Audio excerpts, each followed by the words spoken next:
Have mercy on me, a sinner. मैं आप बदरवा के साथियों को यकीन दिलाना चाहता हूं, आपके वोटों से अगर महबूब इकबाल साहब कामयाब हुए, नेशनल कॉन्फ्रेंस की हुकूमत बनी, हम दोबारा जम्मू के इलाके को मिलिटेंसी से पूरी तरह से आजाद कर देंगे। महबूब इकबाल साहब को हमारे पास भेज दीजिए, उसके बाद महबूब साहब के हाथ मजबूत करना वो हमारा काम है। बदरवा की सीट पर भी फारूक साहब कोई समझौता करने के लिए तैयार थे नहीं, और नतीजा ये है कि यहाँ आज महबूब इकबाल साहब जो है नेशनल कॉन्फ्रेंस की तरफ से उम्मीदवार इस इलेक्शन में आपके सामने उतर रहे हैं। अब्दुल्ला साहब, नेशनल कॉन्फ्रेंस बदरवा असेंबली हल्के से नेशनल कॉन्फ्रेंस के नामजद उम्मीदवार आप सबके हरदिल अजीज लीडर और साथी जनाब महबूब इकबाल साहब, यहां पे मंच पे बैठे तमाम नेशनल कॉन्फ्रेंस के मेरे सीनियर साथी हजरात,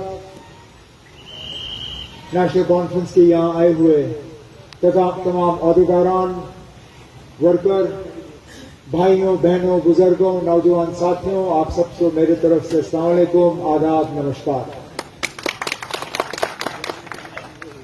ऐसा लगता है जैसे चंद दिन पहले मैं यहीं बदरवा की इस खूबसूरत वादी से होके आया हूं।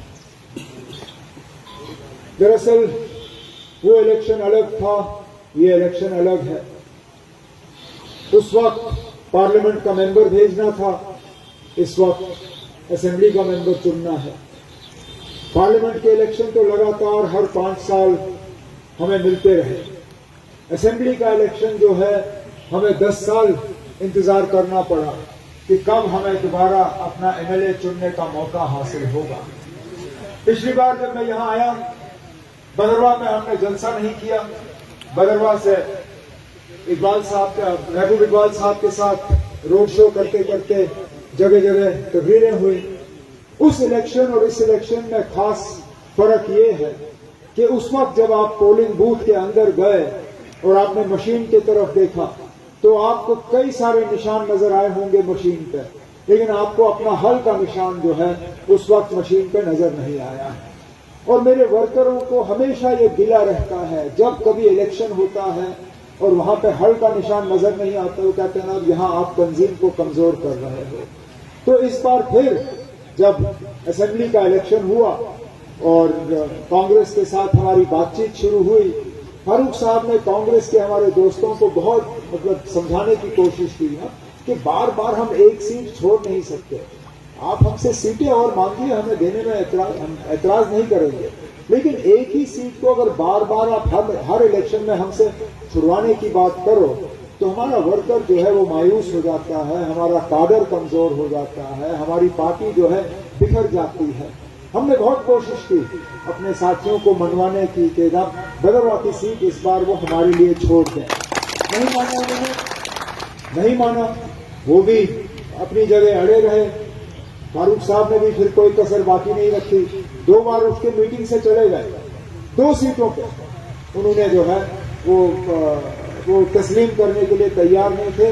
दूसरे का मैं नाम नहीं लूंगा, लेकिन एक सीट जो है बदरवा की सीट पर भी फारूक साहब कोई समझौता करने के लिए तैयार थे नहीं, और नतीजा ये है कि यहाँ आज महबूब इकबाल साहब जो है नेशनल कॉन्फ्रेंस की तरफ से उम्मीदवार इस इलेक्शन में आपके सामने उतर रहे हैं। लेकिन अब आपको तय करना है कि फारूक साहब ने ये जो जिद पकड़ी, फारूक साहब ने जो इस सीट के लिए जिद्दोजहद की, फारूक साहब ने जो जोर किया कि नहीं आप बदरवा की सीट पे इस बार मशीन पे नेशनल कॉन्फ्रेंस का हल का निशान होगा और उम्मीदवार हमारे महबूब इकबाल साहब होंगे। क्या फारूक साहब का यह फैसला सही था या गलत था? सही था। लेकिन अब वो आज नहीं पता चलेगा मुझे। आपकी दबी हुए अल्फाजों में और दबी हुए आवाज में आप कहो सही था, ये आपको सारे शुक्रिया ना, आपके नारे से ये साबित होगा ना। 8 अक्टूबर को जब वोट गिने जाएंगे उस दिन हमें पता चलेगा कि वाकई फारूक साहब ने सही फैसला किया और जो साथियों का मशवरा था वो सही था या गलत था। इंशाअल्लाह सही। क्योंकि हम एक बहुत मुश्किल दौर से गुजर रहे हैं।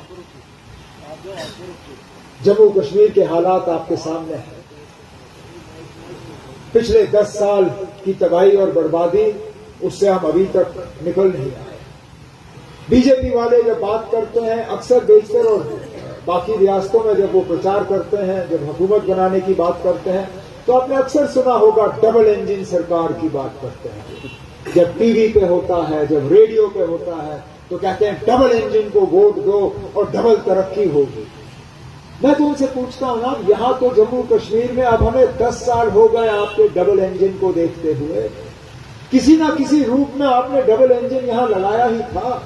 पहले अल्लाह मगफिरत करे उन्हें, मुफ्ती मोहम्मद सैयद साहब और मोदी जी आपके डबल इंजन थे। फिर महबूबा मुफ्ती साहिबा और मोदी साहब आपके डबल इंजन थे। उसके बाद जब आपने उनको यहां से खत्म कर दिया, उसके बाद आपने राजभवन के जरिए अपना डबल इंजन चलाया। पहले सत्यपाल मलिक आपके डबल इंजन थे, फिर मुर्मू साहब आपके डबल इंजन, और आज हमारे मनोज सिन्हा साहब। मतलब डबल इंजन तो हमने लगातार 10 साल से यहां देखा हुआ है, लेकिन उस डबल इंजन का फायदा हमें कहीं दिखे तो मैं मानूं। हर लिहाज से लोगों को तकलीफ, परेशानी और मुसीबत के अलावा इस डबल इंजन ने नहीं दिया। यहां पे बेरोजगारी तो जम्मू कश्मीर जो है पूरे मुल्क में शायद सबसे पहले नंबर पर है बेरोजगारी के लिहाज से। अगर महंगाई देखें तो उसका दबाव आपके ऊपर। अगर बिजली का हाल देखें, मैं आप जल्दी खत्म कर लूंगा, इसलिए मुझे घबराहट थी कि यहाँ ज्यादा तकरीरें हो रही हैं और ये मेरे ही वक्त में बारिश होनी थी। अब चलिए, मैं कोशिश करता हूं कि कम वक्त में मैं अपनी बात मुकम्मल कर लूं। महंगाई ने हमारी कमर तोड़ दी। आज मिलिटेंसी का जो दबदबा जम्मू में है, वो पिछले 10 साल से हमने नहीं देखा। जम्मू कश्मीर में और खासकर जम्मू के इलाके में ऐसे एरियाज हैं जिनको हमने पूरी तरह से मिलिटेंसी से आजाद कर दिया था। आज दोबारा, चाहे वो चिनाब की वादी हो, चाहे पीर पंचाल हो, चाहे रियासी हो, उधमपुर हो, जम्मू हो, सांबा हो, कठुआ हो, जम्मू का कोई ऐसा इलाका नहीं है जहां आज हमको मिलिटेंसी का दबदबा और असर रसूख देखने को नहीं मिलता। तो आखिरकार अगर इस डबल इंजन सरकार ने हमें दिया तो दिया क्या? परेशानी और तकलीफ के अलावा इन्हें हमें दिया क्या? अब बड़े बड़े वादे करेंगे, बड़ी बड़ी बातें करेंगे। पहले तो हमें पिछले 10 साल का हिसाब किताब बताएं। कौन से नौजवान हैं जिनको पिछले 10 साल में नौकरियां मिली? यहां चिनाब के दरिया पे 4 बड़े प्रोजेक्ट बन रहे हैं। ठेका किसको मिला? मुलाजमत किसको मिली? नौकरी किसको मिली? ठेकेदार भी बाहर से, इंजीनियर भी बाहर से, मुलाजिम भी बाहर से, मजदूर भी बाहर से। हमारे लोग जिनका हक है इन दरियाओं पे, इन पहाड़ों पे, उनको कोई हक नहीं। हमारे जो गुजर बकरवाल भाई यहां बैठे हैं, जिनको फॉरेस्ट राइट एक्ट के तहत इन जंगलों पे अपना हक मिलना चाहिए था, उन्हें इन हकूक से महरूम रखा गया। महंगाई का जो हाल वो आपके सामने है। बेरोजगारी का मैंने जिक्र किया। सोशल वेलफेयर स्कीमें इन्होंने तहस नहस की। मुफ्त तालीम जो विरासत में हमें शेर कश्मीर से मिला था, वो मुफ्त तालीम इन्होंने खत्म की। हमने अपने मंशूर में, अब मैं ज्यादा इसकी बात कर नहीं सकता हूं आज, लेकिन मैं महबूब इकबाल साहब से गुजारिश करूंगा कि हमारा जो उर्दू और अंग्रेजी में मैनिफेस्टो है उसको व्हाट्सएप के जरिए श्रीनगर से आप मंगवाइए और यहाँ उसको बांटें ताकि लोग समझ जाएं कि हमने अपने मैनिफेस्टो में कौन सी बातें की हैं यहाँ लोगों के लिए। चाहे वो मुफ्त बिजली हो, मुफ्त गैस के सिलेंडर हो, मुफ्त नौजवानों के लिए तालीम की बात हो, सोशल वेलफेयर के लिए हो, यहाँ पे दोबारा डीजी भर्ती हो, यहाँ पे रहबर तालीम की स्कीम के लिए हो, यहाँ पे सरकारी नौकरियां दोबारा नौजवानों को मिलना शुरू हो जाए, उस हवाले से। लेकिन बहुत जरूरी है कि हम बीजेपी की झूठ को झूठ समझें। इन बीजेपी वालों को आदत है ये दो जबान में बात करते हैं। ये कश्मीर में एक चीज करते हैं, बाकी मुल्क में दूसरी बात करते हैं। आज आप लिख के ले लीजिए ना, आप नहीं लिखे।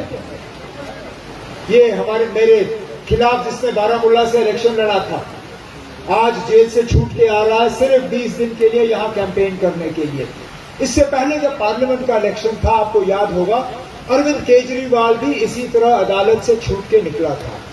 उस वक्त की रीलें आप निकालिए कि बीजेपी ने उस वक्त अरविंद केजरीवाल के बारे में क्या कहा। कहा यह अदालत कर कैसे सकती है? आदमी को आप सिर्फ इलेक्शन के लिए बाहर का आने कैसे दे सकते हो? ये अदालत ने गलत किया है, ये जमहूरियत के खिलाफ है। पुरजोर उस फैसले की, अदालत के फैसले की बीजेपी ने मुखालफत की। आज जब इंजीनियर रशीद को इसी तरह इलेक्शन के लिए छोड़ दिया जा रहा है, तो सबसे पहले इसका इस्तेमाल करने वाले कौन? यही बीजेपी वाले, क्योंकि मकसद इनका यह है कि किसी ना किसी तरह आप लोगों के वोट तकसीम हो जाएं, कश्मीर में वोट तकसीम हो जाएं, बीजेपी वाले जो है वो अपना पलटा भारी करें और यहां इन छोटी पार्टियों का कश्मीर में फायदा लेके ये हुकूमत बनाए। और किन किन लोगों के साथ ये आज हुकूमत बनाने के लिए तैयार है? वो लोग जो मुल्क के खिलाफ जंग लड़ने में जेलों में बंद हैं, जिन्होंने 35 साल जम्मू कश्मीर को हिंदुस्तान के से अलग करके पाकिस्तान के साथ जोड़ने की बात की। आज बीजेपी वाले उनके साथ इलेक्शन जो है या हुकूमत बनाने के लिए तैयार है। आजाद उम्मीदवार तो बेशुमार इन्होंने मैदान में उतारे हैं। पिछले दिनों जब होम मिनिस्टर साहब जम्मू आए थे अपने पार्टी का मंशूर निकालने के लिए, उस वक्त कहा था कि हम कांग्रेस और एनसी के साथ हुकूमत नहीं बनाएंगे, अगर हमें लोगों की जरूरत पड़ेगी तो हम बाकियों की मदद लेंगे। मतलब कौन? आप जमात इस्लामी की मदद लोगे, आप इंजीनियर रशीद की मदद लोगे, आप पीपल्स कॉन्फ्रेंस की मदद लोगे, आप अल्ताफ बुखारी और डीपीएपी की मदद लोगे।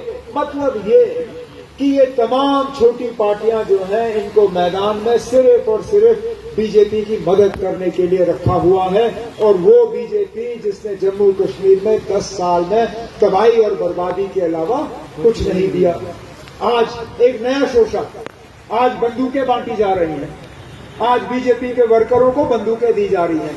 मैं तो कहता हूं बीजेपी की नाकामी और हुकूमत के फेलियर का सबसे बड़ा अगर सबूत चाहते हैं तो वो ये बंदूक है। इस बंदूक को बांटा जा रहा है क्योंकि इन्होंने यहां जम्मू में दोबारा मिलिटेंसी को उभरने दी।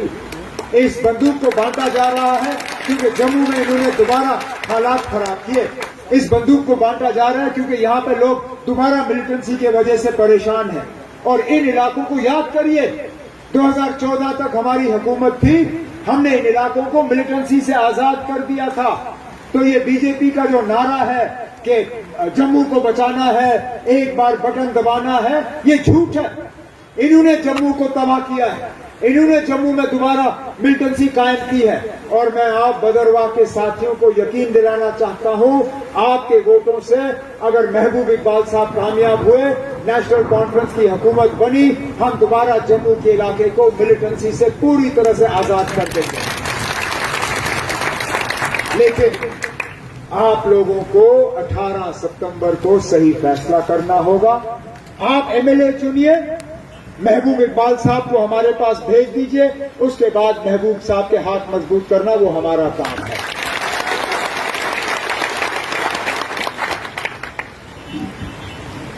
महबूब साहब इससे मत घबराइए ना कि हमारे झंडे उतारे हैं, ये इनकी परेशानी का सबूत है।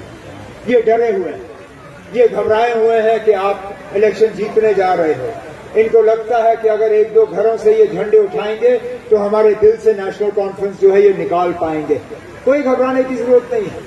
इंतजामिया से तो मैं तब भी गुजारिश करूंगा कि मेहरबानी करके किसी के प्राइवेट मकान पे किसी भी तंजीमी झंडे को चढ़ाना जो है, इसकी इजाजत की जरूरत नहीं है। अगर मकान का मालिक अपनी मर्जी से कहीं झंडा लगाता है तो उसको उठाना जो है वो गैर कानूनी है। अगर कोई दुकानदार अपने दुकान के बाहर किसी तंजीम का झंडा लगाता है तो वो अगर अपनी मर्जी से कर रहा है, उसको उठाया नहीं जा सकता। यहां बैठे बैठे मैंने 5 पोस्टर बीजेपी के देखे। एक होटल है वहां पे, 4 तो वहां बीजेपी के पोस्टर हैं। अगर एडमिनिस्ट्रेशन की हिम्मत है जरा उनको उतार के दिखाएं मुझे।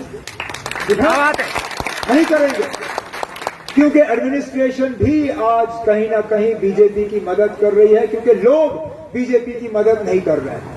अगर मुझे एडमिनिस्ट्रेशन, एक तरफ से एडमिनिस्ट्रेशन, दूसरी तरफ से लोग, मैं तो कहता हूं महबूब साहब एडमिनिस्ट्रेशन को छोड़ो, जितना लोग आपके साथ जुड़ जाएं उतना ज्यादा अच्छा है। और मैं जानता हूं जिस तरह आपने पिछले 3-3.5 साल से मेहनत की है पूरे बदरवाह असेंबली हलके में, इंशाल्लाह जब 8 अक्टूबर को नतीजे निकलेंगे तो सबसे पहले कामयाब उम्मीदवारों में से मैं महबूब इकबाल साहब का नाम इंशाल्लाह।